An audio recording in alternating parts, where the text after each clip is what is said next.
arts, culture, and entertainment in the Coachella Valley. This is The Desert Scene with Bonnie G. from the Mutual Broadcasting System. Here's Bonnie. And welcome to The Desert Scene. So happy to have you today, and very happy to welcome to the show Stan Zimmerman, who is directing a play called The New Century coming up in February at the Bent. Hi, Stan. How are you? Hi, Bonnie. How are you doing? I'm doing great. So tell us a little bit. First of all, I'm looking at your some of your credits here. It's exhausting, isn't it? Well, the couple just pop out. You wrote the hit series The Golden Girls, Gilmore Girls, and Roseanne. Wow, that's pretty impressive. I have a lot of stories about it. Actually, they're coming out in a book on February 13th, and we're doing at Quads on Valentine's Day, a big book signing. So if you want to meet me in person or get some books, I will be there and spilling a little tea about all the wonderful women I've worked with and Roseanne. Wow! Oh boy, I know you must have some stories about Roseanne. I can't imagine. Oh yes. She's a colorful character, to say the least. Colorful, but those shows were all wonderful, and they have such heart, as does this play by Paul Rudnick. And people may know him. He wrote In and Out, the movie, Addams Family Values, Stepford Wives, and he's such a smart, funny, brilliant writer. So tell us a little bit about the story here of The New Century. It's 5 characters that come together in New York City post 9/11. And when Paul wrote this back then, it was actually performed at Lincoln Center in 2008.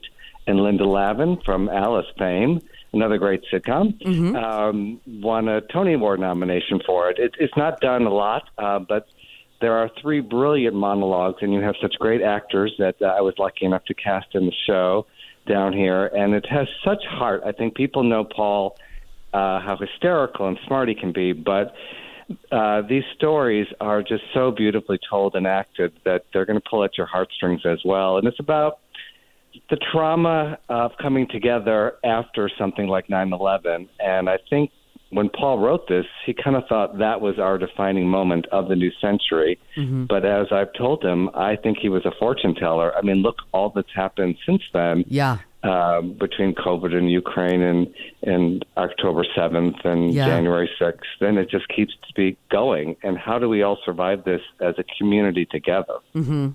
So would you say it's sort of drama, comedy sort of together, bits of both? It's mostly a comedy, but I think like what I do with my writing, it really comes from truth. And in truth, you find both, like real life. I mean, one minute you could be laughing, and one minute you could be crying. And I think that was what was so brilliant about Golden Girls and Roseanne, is that they combined all those like real life that you don't normally see in, pure sitcoms or even in theater as well. It can be compartmentalized, but I think real life touches upon all those. And I think especially in this community, will really be touched by the stories of people that have died by AIDS, survived of AIDS, and also the parents of AIDS victims.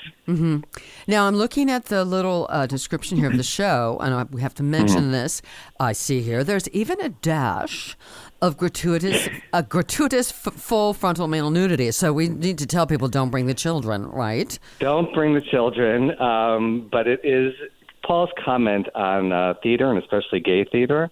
It's really just a few brief seconds, so if you're expecting that. But it is, there will be an eye pop, and it is a pretty visual for those that partake in that. Yeah. But it's his comment on theater and how sometimes, a theater uses nudity to sell tickets. So, but we're not above that. Okay. All right. So you've obviously did a lot of writing in Hollywood, The Golden Girls, and you direct. So have you directed a lot as well, or is this sort of a new avenue you're taking?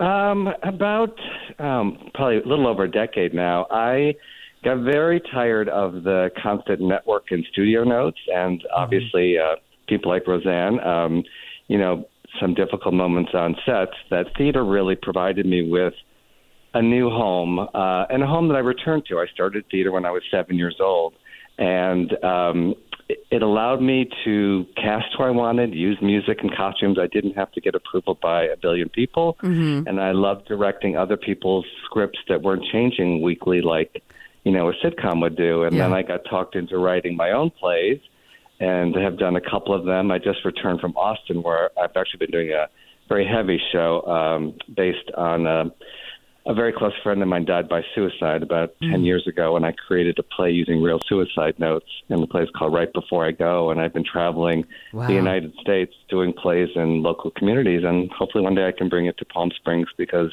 I know every community is dealing with that, and there's so much shame around the topic. Yeah, it's a very important topic to be talked about. It's not talked about enough, absolutely. So are you based here in Palm Springs now, or do you go back and forth to L.A.?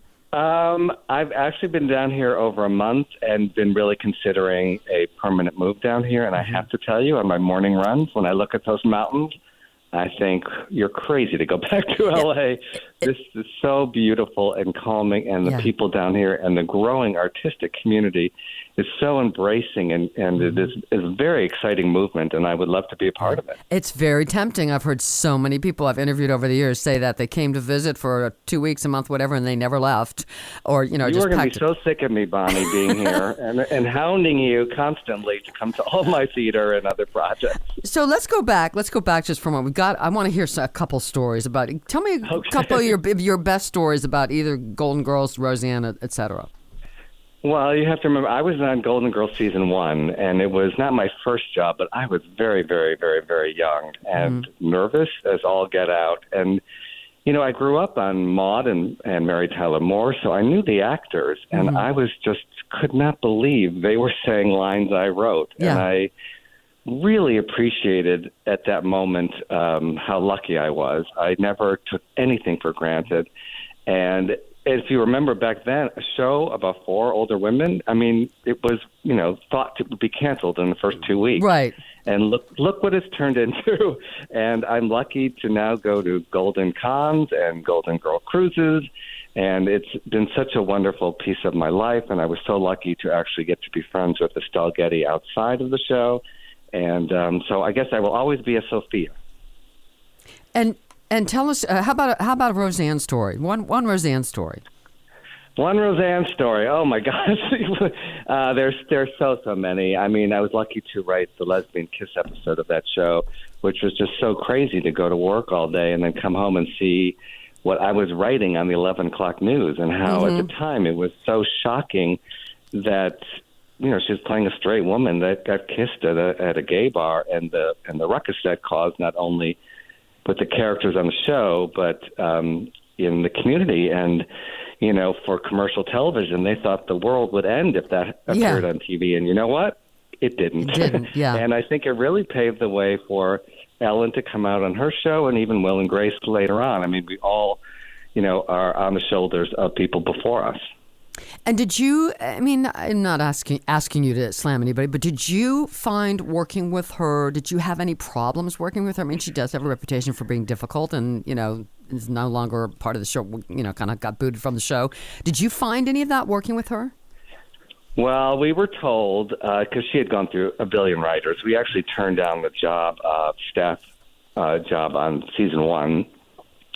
But we ended up coming back in season 5 and going on it, and we were told, don't let her see the whites of your eyes or she could fire you. So they said, find the tallest person on set and stand behind them, which I did. And then when we wrote the Lesbian Kiss episode, she goes, who the hell wrote this? And everybody pushed us forward, and it was kind of like, going to see The Wizard of Oz. My legs were shaking like the scarecrow.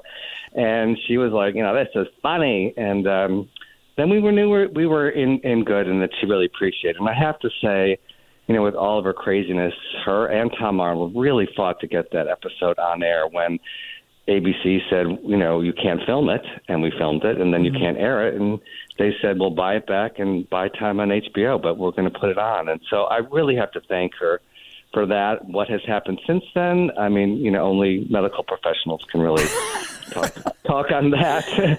But I loved what she was saying with the show, and really, we had not seen that since the days of Norman Lear. Of really middle-class struggles, and I grew up in a middle-class family in Detroit, so I knew what that was like, and I love that we could portray that honestly on television.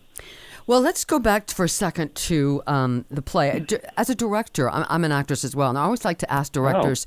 Why didn't you audition? Well, because I got a lot going on right now, but maybe something down the road. Next time.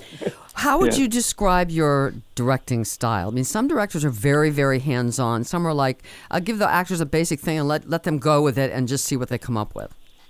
Well, you'll have to talk to my actors. They'll probably say I'm very hands-on. I like to I mold them, but I think I've learned in watching, on my own TV shows and watching some great directors that the specificity is what can be so funny. And I also direct the actors to be pretty fast, like kind of in a Gilmore Girls style. Mm-hmm. But with this play, we've also found the beautiful moments where we can just slow down. Yeah. And that's really finding, again, leaning into the heart. And I love doing both of them. But there is a difference, like on a stage, as you know, like who you look at. Right. Where's your hand? Where's your head? What is the staging of it? What is the framing of it on that the audience is looking at? Mm-hmm. It's very different than TV and film. And what I love is getting to know the actors and shaping it to their specific sounds. Yeah. And so I'll just say, try this, look there, pause there, and finding what's best on them and what makes them shine. And for some reason, I seem to have a slight aptitude for that. All right. Well, love it.